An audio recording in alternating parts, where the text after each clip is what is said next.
Hello मेरी YouTube family, कैसे हो आप सब। उम्मीद करते हैं आप सब खुश होंगे और एकदम स्वस्थ होंगे। आप सबका मेरे यूट्यूब चैनल मेरी ज़िंदगी मेरे विचार में बहुत बहुत स्वागत है। फ्रेंड्स, पिछले 2-3 दिन से मन बहुत ज़्यादा परेशान है, बहुत ज़्यादा परेशान उदास हूँ मैं। और एक बार भी रोना भी नहीं है, और शायद मेरे को लगता है इसीलिए नहीं है कि जितने ज़्यादा परेशान हो उतना ज़्यादा गुस्सा भी है। हमारे समाज की इतनी घटिया, इतनी छोटी संकीर्ण सोच वाले लोग, देखो इस समाज में हम रहते हैं और इसी समाज में वो लोग रहते हैं। और ऐसा नहीं है कि ये मतलब ये चीज़ें जो हो रही है वो समाज में पहली बार हुई है। कितने लोग सज़ा तक पा चुके हैं, फिर भी क्या है कि इसको जड़ से ख़त्म करना नहीं चाहते हैं कि इसको जड़ से ख़त्म करें, इसमें कोई फ़ायदा नहीं है, नुकसान है। क्यों नहीं समझ सकते हैं कि हमारी जब पाँचों उँगलियाँ काम करेगी तभी हमारी किस्मत बनेगी। किसी बाबा के कहने पे हमारी किस्मत नहीं बनेगी। बाबा के कहने पे क्या, बलि देने पे किस्मत बन जाएगी किसी की? हर कोई जानता है कि 4.5 साल के बच्चे का जिस तरह से बेरहमी से उसको मारा गया है, तड़पा तड़पा कर, मतलब सोचते हैं ना तो भी रूह कांप जाती है कि क्या उसको माँ कहें, ताई कहें, इंसान कहें, कहें कुछ, कुछ कहने को मन नहीं मानता है।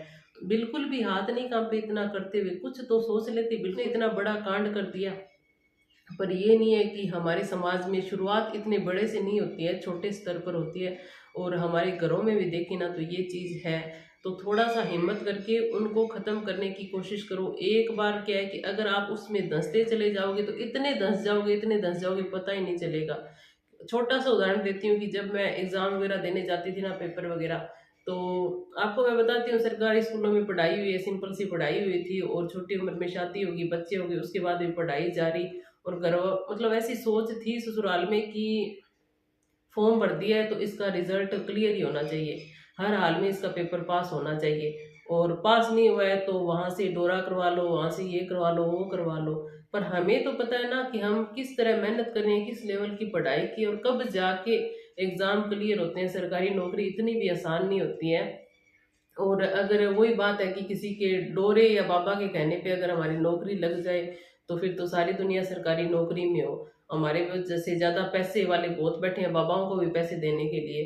पर कहीं ना कहीं ये चीज़ है। और मैंने हमेशा इस चीज़ का, अगर कहीं कहते हैं ना तो मैं कह देती हूँ, ठीक है आपका मन करता है ना, जैसे माँ है, थोड़ा सा सोचते हैं इस बारे में। आप जिस भी मंदिर में जाओ, जिसको लगता है आपको जरूरतमंद है, आप दान दो। ठीक है, मंदिरों में भगवान हो या ना हो, एक सुकून जरूर मिलता है।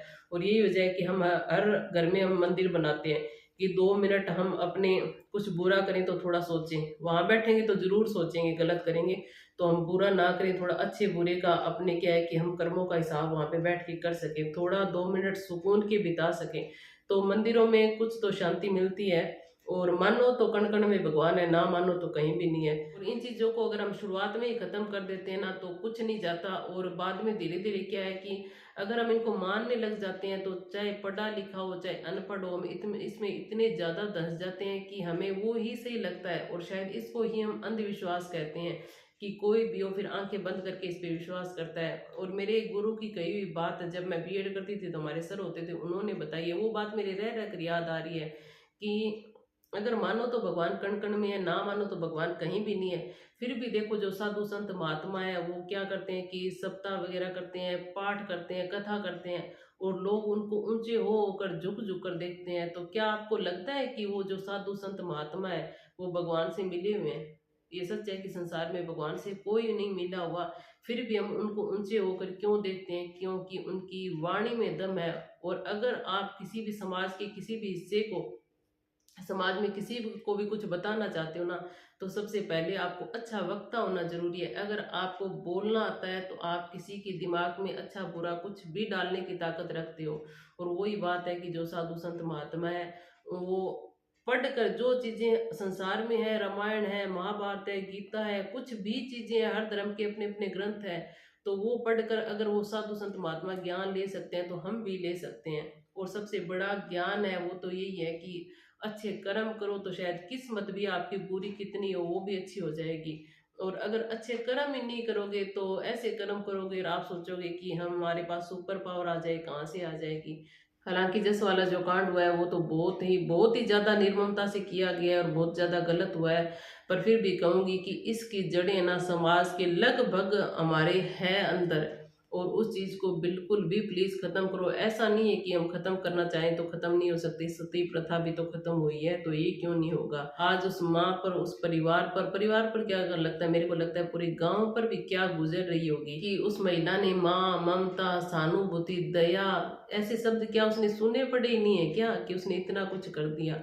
और फ्रेंड्स लास्ट में आपसे हाथ जोड़कर इतनी विनती करना चाहती हूँ कि कुछ भी करना, पर इतनी कोशिश ज़रूर करना कि ना ही तो ऐसी ताई इस धरती पर दुनिया में पैदा हो और ना ही कोई जश बने।